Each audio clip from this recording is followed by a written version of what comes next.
the W113 still a good value for the money?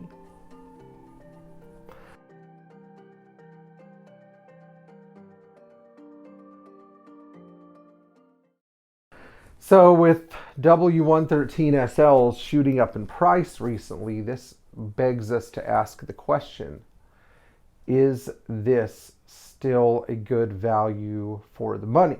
Do you think that there is still a certain amount of value in the 113? Is it catching up to where it's supposed to be? Is this a product of recent inflation? Are people making a grab for these cars? Or are they overvalued, and are there alternatives that yield sort of a better driving experience? So the 113, you can only argue that the 113, if you're looking for an all-out classic Mercedes Benz two-seat convertible, there's only one car that outdid it, and that was probably, at least from a technical standpoint, the 107. People can argue and say the 129 would be up there, and sure, the R129 is faster and it's safer, but you know, it doesn't have very much to offer in the looks department, and it doesn't have a lot to offer in the durability department either. I mean, it's got a plastic front bumper, it's got these seats that look like beanbag chairs, it's got electronics that don't know what day of the week it is that you can't get parts for. You know, you can't even get a blower fan regulator for one of these things. It's like, why have a blower fan if you can't even regulate the speed? So when you go back and think through about all of these problems that the 107 had, I mean, the 129 had, and then you look at the problems that the 107 had and the problems that the 113 had.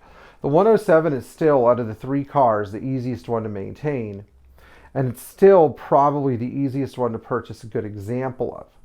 113s tend to come in three categories: really rusty, tired cars, cars that have been poorly restored, and that includes over-restored cars where somebody's thrown tons of money at the car, but they haven't really accomplished a factory correct result, and then a handful of honest, original, solid cars.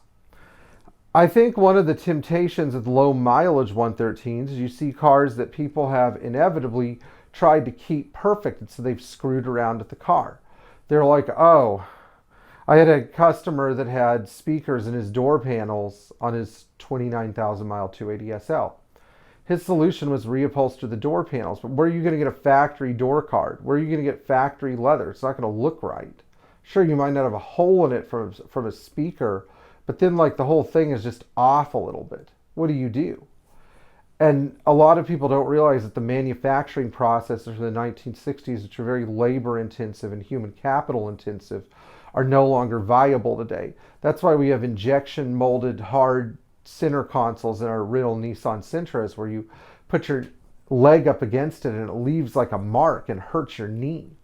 You know, I remember driving a rented Nissan and I was like, this is a lot like, I'd rather drive 60 miles an hour in a 200D than drive 85 in this thing with my knee hurting the whole time.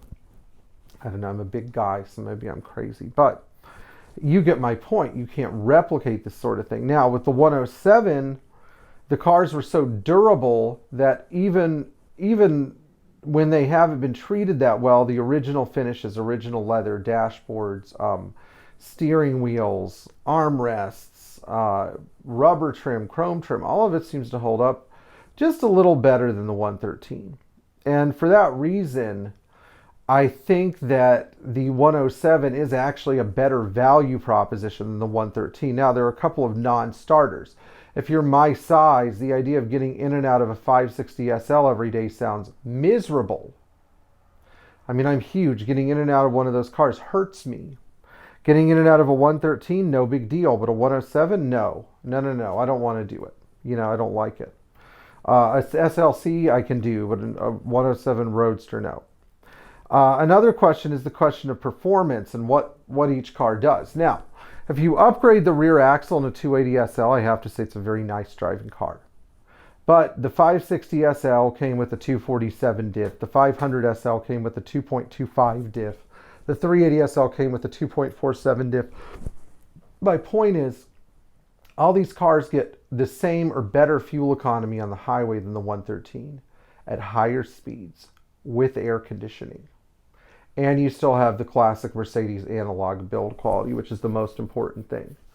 At least here in Florida, that's what people care about. Now, is the 113 better made? Well, yeah, its suspension is just like, you know, you look at this, you're like, nobody does this anymore. You know, a giant heavy swing axle in the back, a heavy front subframe with no ball joints, no rubber joints, no control arm bushings, none of that stuff.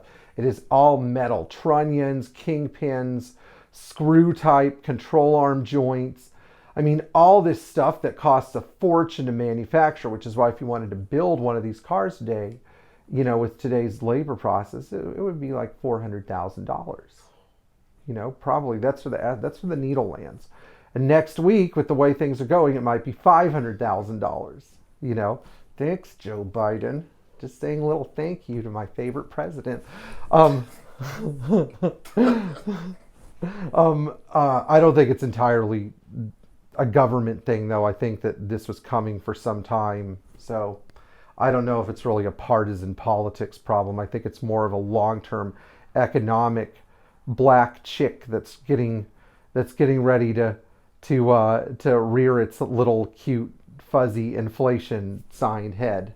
So, you know, lay a little inflation egg at one point that's going to hatch and destroy our economy.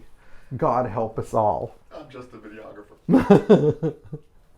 Okay, anyway, back to the whole thing. You know, inflation's really beating me up here, but back to the thing about the value proposition. So the value proposition of the 113 is mostly in the looks department. It is nice to hear that inline six. You can get that in a 107, 280 SL or 300 SL. The 107 value proposition is in the functionality, ease of service, usability department. So you guys decide, are you more into the looks or are you more into the usability? I'm more into the usability, which is why I have two SLCs. But, you know, you can also have both, and there's nothing wrong with that. And I think that's the best way to answer this question. So if you enjoy this video, please like, share, subscribe, tap the bell for notifications, and give us a like and a thumbs up and a share. And thanks for watching this incredibly boring video about Classic Mercedes.